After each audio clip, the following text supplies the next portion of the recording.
એ સાંભળો ને, હું એવું વિચારું છું કે હાડીનો ને રેસનો ધંધો શરૂ કરી દો ઘરે બેઠા. પાછળ એક બેન રહેશે ને 5,000 થી શરૂ કરી દીધો તો ધંધો, અત્યારે મોટી દુકાન થઈ ગઈ. ત્યારે હાડી અને ડ્રેસનો ધંધો કરવો છે? તને કીધું કોને આ રીતે ધંધો કરવાનો? તમે તો થોડાક વર્ષો પહેલા કીધું તું મને કે તું આ ધંધો કરી શકે. હા, મેં ઘણા વર્ષો પહેલા તને કીધું હતું કે તારે કાંઈક ધંધો કરવો હોય તો કરી લેજે. ત્યારે હું નહોતો કમાતો, એટલે હું તને કીધું. હવે તો હું કમાઈ લઉં છું સારી રીતે, તો તારે હવે ધંધો કરવાની શું જરૂર છે? વાત એ નથી કે મારે ધંધો કરવાની જરૂર છે, તો ઘરમાં આપણે બે કમાવીએ ને તો તમારે સારું રહે, તમને ટેકો રહે. તમારે લોન ભરવાની હોય, તમારા ઘરનો હપ્તો ભરવાનો હોય, ઘર ખર્ચ નીકળી જાય અને આપણે વધે પૈસા ભેગા થાય તો આપણે કામ મળી રાખી લેવાય. હવે તું મારી વાત એક સાંભળી લે. હવે આ વાત કરવાની મારી આગળ કોઈ ટાઈમ છે નહીં, એટલે તું આ વાત કોઈ કરતી જ નહીં મને, બરોબર?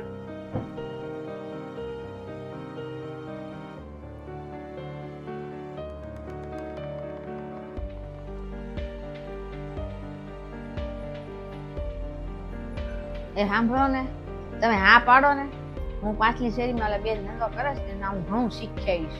હાલશે જ તે આપણે ધંધો. પછી તું આ વાત લઈને આવી ધંધા. મેં તને એક વાર કીધું હતું ને કે તું આ વાત ન કરતી. પૈસા કમાવાની જવાબદારી મારી છે, તને કઈ સમજાતું નથી? હું તને કહું છું, સાંભળો તો ખરા, હું તમારી મદદ કરવા માંગુ છું. આગળ જતા આપણે છે ને બધા ખર્ચા વધી જશે અને બધું પૂરું નહીં પડે, અને કરતા હું મદદ કરું થોડીક તમને, તમારે સારું રહે. મારે છે ને તમારી ઉપર એકલા ઉપર બોજ નથી નાખવો. એટલે તું મારી મદદ કરવા માંગે છો કે તું એમ કહેતી હોય કે હું તને પૈસા કમાઈ નહીં આપી શકું એમ? હું એવું નથી કહેતી, તમે મારી વાતને સમજતા નથી. જો તમે 30,000 તો લાવો જ છો ઘરમાં, અને હું શરૂ કરીશ આ ધંધો, એટલે મારે 15-20,000 હું લાવીશ, તો ટોટલ આપણે 50,000 તો થઈ જ જશે. તો આપણે કઈ વાંધો નહીં, આ મદદ રહે એકબીજાને. આપણે ઘરમાં બધો ખર્ચો કાઢતા જ તે આપણે છે ને 18,000 જેવું તો આપણે બચાવશું જ. પેલા તમે 7,000 જ બચતા આપણે. હવે આ ગણતરી છે ને એ તારી આગળ જ રાખજો. મેં તને એકવાર કહી દીધું ને કે આપણે ધંધો નથી કરવો, એટલે તારે નથી જ કરવાનો. હવે તું અહીંથી જા.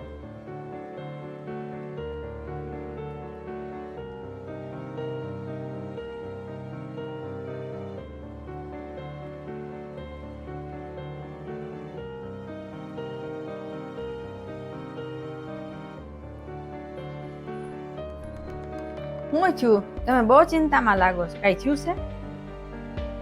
મને કામેથી છૂટો કરી દીધો. હે? હું લેવા?